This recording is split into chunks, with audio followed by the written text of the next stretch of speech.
Hello students, welcome to the PNT coaching classes learn easily and smartly. तो आज हम पढ़ने वाले हैं शेल और सब शेल कंसेप्ट। तो basically in the year of 1919 में एक साइंटिस्ट थे सोमरफील्ड। उन्होंने साइंटिस्ट नील बोर के एटॉमिक मॉडल में थोड़ा सा मॉडिफिकेशन किए एंड उन्होंने अपना एक नया कंसेप्ट प्रपोज किए। ओके, तो साइंटिस्ट सोमरफील्ड ने ये बताया कि जब एक इलेक्ट्रॉन जो है वो ट्रांजिट करता है जब एक ऑर्बिट से दूसरे ऑर्बिट में। ओके, साइंटिस्ट नील बोर ने ये बताया था कि एक जो इलेक्ट्रॉन है वो बेसिकली जब उस इलेक्ट्रॉन को एनर्जी मिलती है तो वो एक्साइट होकर के एक ऑर्बिट से हायर वाले ऑर्बिट में ट्रांजिट हो जाता है। ओके, तो उस कंडीशन पे एक सिंगल शार्प लाइन देखने मिली थी। ओके, उस स्पेक्ट्रम में। एंड साइंटिस्ट नील बोर ने ये बताया कि जब ये स्पेक्ट्रम में एक हमको सिंगल शार्प लाइन देखने मिली थी तो ये इसलिए देखने मिली थी कि यहाँ पे एनर्जी में डिफरेंस था उस ऑर्बिट्स के बीच में। ओके, यानी कि जिस ऑर्बिट से वो इलेक्ट्रॉन जंप करके हायर एनर्जी वाले ऑर्बिट पे गया था तो उन दोनों ही ऑर्बिट के एनर्जीज में कहीं ना कहीं डिफरेंस था। इस वजह से हमको एक शार्प सिंगल लाइन देखने को मिली थी उस स्पेक्ट्रम में। ओके, लेकिन बाद में जब साइंटिस्ट सोमरफील्ड ने इस लाइन को माइक्रोस्कोप से स्टडी किया तो उन्होंने ये ऑब्जर्व किए कि जो एक सिंगल लाइन है ये एक्चुअली बनी हुई है बहुत सारी फाइन लाइंस, यानी कि बहुत सारी सेपरेट लाइन से मिल करके बनी हुई एक हमको डार्क लाइन देखने को मिलती है। ओके, तो इन फाइन लाइंस के बारे में साइंटिस्ट सोमरफील्ड ने एक concept of orbit and sub orbit, या फिर आप इसको बोल सकते हैं concept of shell and sub shell का कंसेप्ट दिया। ओके, तो बेसिकली जो ये shell and sub shell and यहाँ बोल सकते हैं कि ऑर्बिट एंड सब ऑर्बिट है, इसके बारे में जो एक कंसेप्ट प्रपोज किया उसके बारे में स्पेशली 2 पॉइंट पे उन्होंने बहुत ज़्यादा फोकस दिया। तो ये 2 पॉइंट्स क्या थे, चलिए समझते हैं इन डिटेल में। तो उस कंसेप्ट का जो पहला पॉइंट था उसमें उन्होंने ये बताए थे कि किसी भी एक एटम में जो इलेक्ट्रॉन होता है वो मूव करता है उस एटम के न्यूक्लियस के चारों तरफ। एंड ये जो इलेक्ट्रॉन मूव कर रहा है उस एटम के न्यूक्लियस के चारों तरफ, उसका जो शेप होता है वो होता है एलिप्टिकल शेप, यानी कि एलिप्टिकल शेप के ऑर्बिट में ये जो इलेक्ट्रॉन होता है वो सिंपली क्या करता है, उस एटम के न्यूक्लियस के चारों तरफ घूमता है।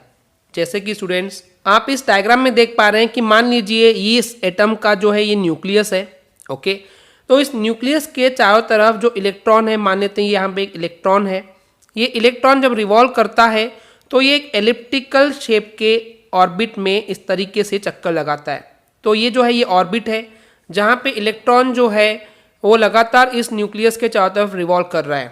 ओके, तो आप इसको ऑर्बिट भी बोल सकते हैं या फिर शेल भी बोल सकते हैं। तो यहाँ पे क्या है, क्योंकि ये एक एलिप्टिकल शेप है, एलिप्टिकल शेप में 2 एक्सिस होती है। क्योंकि ये बड़ी एक्सिस है, इस बड़ी एक्सिस को बोला गया है मेजर एक्सिस, एंड ये छोटी एक्सिस है तो इसको बोला गया माइनर एक्सिस। ओके, इतना क्लियर है। तो वही यहाँ पे बताया गया कि जो एलिप्टिकल ऑर्बिट है इसमें आपको 2 एक्सिस देखने मिलती है, एक major axis and second is a minor axis. Okay, अब यहाँ पे क्या होता है, ये जो मेजर एक्सिस है इस मेजर एक्सिस की जो लेंथ है वो कम होते जाती है। ओके, एंड कम होते होते ये इक्वल हो जाती है उस माइनर एक्सिस के लेंथ के। तो उस केस में जो ये ऑर्बिट है उसका शेप हो जाता है सर्कुलर। ओके स्टूडेंट्स, इतना क्लियर है। तो ये जो सर्कुलर ऑर्बिट है ये एक्चुअली एलिप्टिकल ऑर्बिट का ही एक स्पेशल फॉर्म होता है। ओके, यानी कि सबसे पहले उन्होंने ये बताया स्टूडेंट्स कि यहाँ पे जो इलेक्ट्रॉन है वो न्यूक्लियस के चारों तरफ जो रिवॉल्व कर रहा है वो ऑर्बिट एलिप्टिकल शेप है। ओके, लेकिन एक स्पेशल कंडीशन दी है कि जहाँ पे इस एलिप्टिकल शेप की जो मेजर एक्सिस है वो कम होते होते माइनर एक्सिस के इक्वल हो जाएगी, तो उस केस में जो इस ऑर्बिट का शेप होगा वो हो जाएगा सर्कुलर। ओके, तो ये था पहला कंसेप्ट जो कि प्रोवाइड किया गया था साइंटिस्ट सोमरफील्ड के थ्रू। सेकेंड पॉइंट में उन्होंने ये बताया कि जो ऑर्बिट न्यूक्लियस के बहुत पास में होता है, यानी कि हम फर्स्ट ऑर्बिट या फिर फर्स्ट शेल की बात कर रहे हैं, तो उस केस में यहाँ पे जो न्यूक्लियस के पास में जो ऑर्बिट होता है वो जनरली आपको सर्कुलर शेप में देखने को मिलता है। ओके, एंड ये जो सर्कुलर शेप है, जो सर्कुलर ऑर्बिट है, अगर इसके हम प्रिंसिपल क्वांटम नंबर की वैल्यू के लिए बात करते हैं या फिर आप बोलते हैं कि जो फर्स्ट ऑर्बिट है उसको हम रिप्रेजेंट करते हैं n is equal to 1।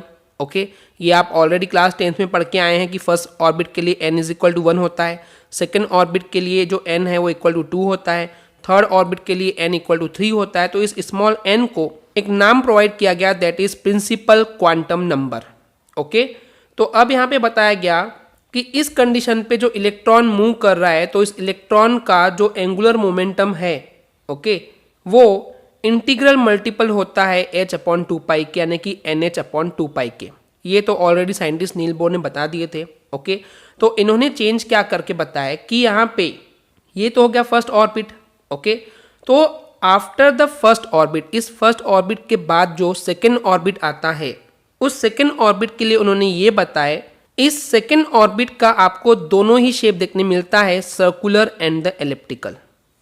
Okay, यानी कि वही है कि ऐसा ऑर्बिट जो कि फर्स्ट ऑर्बिट के बाद आ रहा है ये आपको सर्कुलर एंड एलिप्टिकल दोनों ही टाइप का देखने को मिलता है। ओके, तो यहाँ पे स्टूडेंट्स हमको तो ये पता है कि सर्कुलर ऑर्बिट क्या है, जिसको हम स्मॉल एन से रिप्रेजेंट करते हैं, जिसको हम बोलते हैं प्रिंसिपल क्वांटम नंबर। लेकिन ये जो एलिप्टिकल शेप का जो ऑर्बिट है इसके लिए उन्होंने डिफाइन किए इस एलिप्टिकल ऑर्बिट के लिए सेकेंडरी क्वांटम नंबर, यानी जो सर्कुलर था जिसको हम स्मॉल एन से रिप्रेजेंट कर रहे थे उसको हम बोल रहे थे प्रिंसिपल क्वांटम नंबर। बट ये जो एलिप्टिकल ऑर्बिट है इसको उन्होंने नाम दिए that is secondary quantum number and इसको जो सिंबल दिया गया वो था कैपिटल के। ओके, तो यहाँ पे क्या है स्टूडेंट्स, यहाँ पे जो इलेक्ट्रॉन का एंगुलर मोमेंटम है इस एलिप्टिकल ऑर्बिट में वो माना गया kh/2। ओके, तो क्योंकि n क्यों नहीं ले सकते, क्योंकि n तो था प्रिंसिपल क्वांटम नंबर के लिए। अब यहाँ पे k है, k is what, that is secondary quantum number, तो kh/2 लिया गया। अब यहाँ पे k की वैल्यू क्या हो सकती है, 1 2 3 4 एक्सेट्रा कुछ भी हो सकती है। ओके, बट तो जिसको हम लगातार k बोल रहे हैं, सेकेंडरी क्वांटम नंबर बोल रहे हैं, तो ये जो k की वैल्यू है ये क्या रिप्रेजेंट करता है, ये रिप्रेजेंट करता है एक्चुअली लेवल ऑफ सब ऑर्बिट या फिर नंबर ऑफ सब ऑर्बिट को। यानी कि स्टूडेंट्स यहाँ से कंसेप्ट आता है सब ऑर्बिट का या फिर सब शेल का। एक्चुअली क्या है मैं आपको बताता हूँ स्टूडेंट्स कि यहाँ पे जो ऑर्बिट है या जो शेल है इसको फर्दर डिवाइड किया गया, यानी कि इसके भी सब टाइप थे। ओके, यानी कि एक ऑर्बिट को डिवाइड किया गया सब ऑर्बिट में, यहाँ आप ये बोल सकते हैं कि शेल को डिवाइड किया गया सब शेल्स में। ओके, एंड इसको दिया गया सिंबल के जिसको बोला गया सेकेंडरी क्वांटम नंबर। ओके, इतना क्लियर क्या स्टूडेंट्स कि सब ऑर्बिट कैसे आए, कि एग्जैक्टली ऑर्बिट को सब ऑर्बिट में डिवाइड किया गया, कैटेगराइज किया गया। ओके, अब यहाँ पे बात करते हैं जो ये शेप है एलिप्टिकल ऑर्बिट का, इसको किस तरीके से आइडेंटिफाई किया जाएगा। तो इसके लिए रेशियो निकाला गया, किस किस का ratio, ratio of the length of major axis upon length of minor axis, यानी कि मेजर एक्सिस के लेंथ और माइनर एक्सिस के लेंथ के रेशियो को निकाला गया एंड इसके थ्रू इस एलिप्टिकल के शेप के बारे में और डिटेल में बात की गई। तो इस चीज़ को समझिए स्टूडेंट्स, ये जो length of major axis upon length of minor axis था ये इक्वल था स्मॉल n अपॉन कैपिटल के, जो कि साइंटिस्ट सोमरफील्ड ने बताया। ओके, अब यहाँ पे जो हम लगातार स्मॉल n के बारे में पता है कि इसको हम बोलते हैं प्रिंसिपल क्वांटम नंबर, बाद में इस कैपिटल k को जिसको हम सेकेंडरी क्वांटम नंबर बोल रहे थे इसको एक नया नाम दिया गया that is azimuthal quantum number. And इस azimuthal quantum number that is k, इसकी वैल्यू डिपेंड करती है स्मॉल n पर। स्मॉल n क्या है, स्मॉल n जो है आपका ऑर्बिट के नंबर को रिप्रेजेंट करता है जिसको हम बोलते हैं प्रिंसिपल क्वांटम नंबर। ओके, इसको आप इन डिटेल में आगे पढ़ने वाले एनीवेज। तो फिलहाल इस चीज़ को समझिए कि ये जो एजीमुथल क्वांटम नंबर जो कि हम कैपिटल k बोल रहे हैं इस k की वैल्यू डिपेंड करती है स्मॉल n पर। ओके, अब हम बात करते हैं इस capital k azimuthal quantum number की मिनिमम वैल्यू कितनी हो सकती है, तो वो है 1 एंड जो मैक्सिमम वैल्यू है वो इक्वल हो सकती है स्मॉल n के। यानी कि स्टूडेंट्स ये जो एजीमुथल क्वांटम नंबर है इसकी वैल्यू 1 से स्टार्ट होगी एंड कहाँ तक जा सकती है, तो वो प्रिंसिपल क्वांटम नंबर यानी कि स्मॉल n के इक्वल हो सकती है। यानी कि समझिए मान लेते हैं कि n इज इक्वल टू 2 है, तो उस केस में इस एजीमुथल क्वांटम नंबर की वैल्यू हो सकती है 1 एंड देन 2, इससे ज़्यादा नहीं हो सकती क्योंकि n से ज़्यादा हो ही नहीं सकती है। तो इस कंडीशन पे अगर हम सर्कुलर सब ऑर्बिट की बात करते हैं तो क्या हो जाएगा, वो हो जाएगा n/k जो हम ले रहे हैं, n कितना है maximum that is 2 and k की वैल्यू कितनी है, k की वैल्यू 2 है, तो सबसे बड़ी वाली वैल्यू लेंगे क्योंकि यहाँ पे minor axis and major axis की जो लेंथ है वो इक्वल होगी तभी जाकर के तो हमको वो सर्कुलर सब ऑर्बिट मिलेगा। ओके।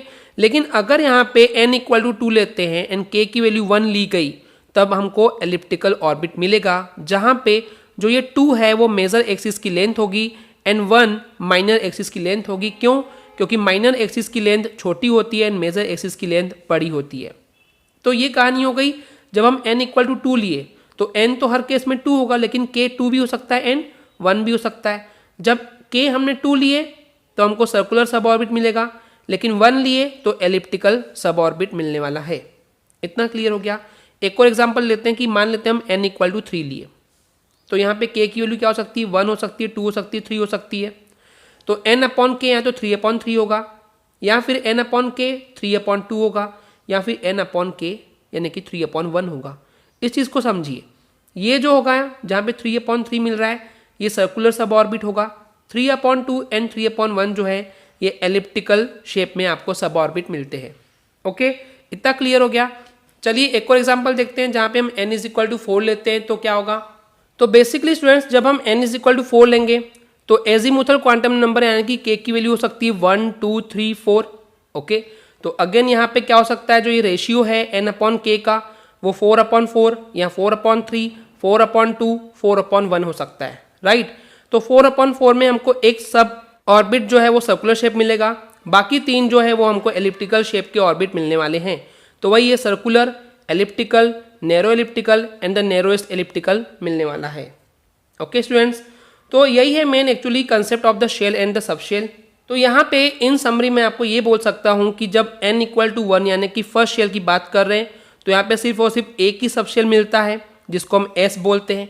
लेकिन जब हम n इक्वल टू 2 लेते हैं तो उस कंडीशन में हमको 2 सब शेल मिलते हैं, s एंड p होता है, उसको नाम दिया गया। जब हमने n इक्वल टू 3 लिए तो उस कंडीशन में हमको 3 सब शेल मिले थे जिसको नाम दिया गया s p and d। Okay, and जब हमने n इक्वल टू 4 ली तो हमको 4 सब ऑर्बिट मिले थे, that is s p d f। Okay, तो इसको नाम दिया गया s p d f। तो ये आपको पता होना चाहिए कि जब हमने n इक्वल टू 1 लिए तो उस कंडीशन में सब ऑर्बिट एक ही था जिसको s बोला गया। n इक्वल टू 2 के लिए 2 सब ऑर्बिट मिले, s एंड p नाम दिया गया उसको। ऐसे ही n इक्वल टू 3 के लिए हमको 3 सब ऑर्बिट मिले जिसको नाम दिया गया s p d। एंड जब हमने n इक्वल टू 4 लिए तो उस कंडीशन में हमको 4 सब ऑर्बिट मिले, that is s p d f। Okay, and ये जो सिंबल है s p d f इनके भी एक स्पेसिफिक नेम एंड कंसेप्ट है, इसके पीछे एक कहानी है। जो s है उसको नाम दिया गया शार्प, p को दिया गया प्रिंसिपल, t को दिया गया डिफ्यूज्ड एंड f को बोला गया फंडामेंटल। अब ये सब क्या है इसको इन डिटेल में हम आगे आने वाली वीडियो में पढ़ने वाले स्टूडेंट्स। फिलहाल आई होप आपको क्लियर हो गया होगा कि शेल एंड सब शेल या फिर ऑर्बिट एंड सब ऑर्बिट क्या होता है। अगर आपको हमारी वीडियो से कुछ भी सीखने मिला या नॉलेज मिला तो प्लीज़ हमारे चैनल को सब्सक्राइब कीजिए एंड वीडियो को लाइक ज़रूर करें। आज के लिए इतना ही, थैंक यू।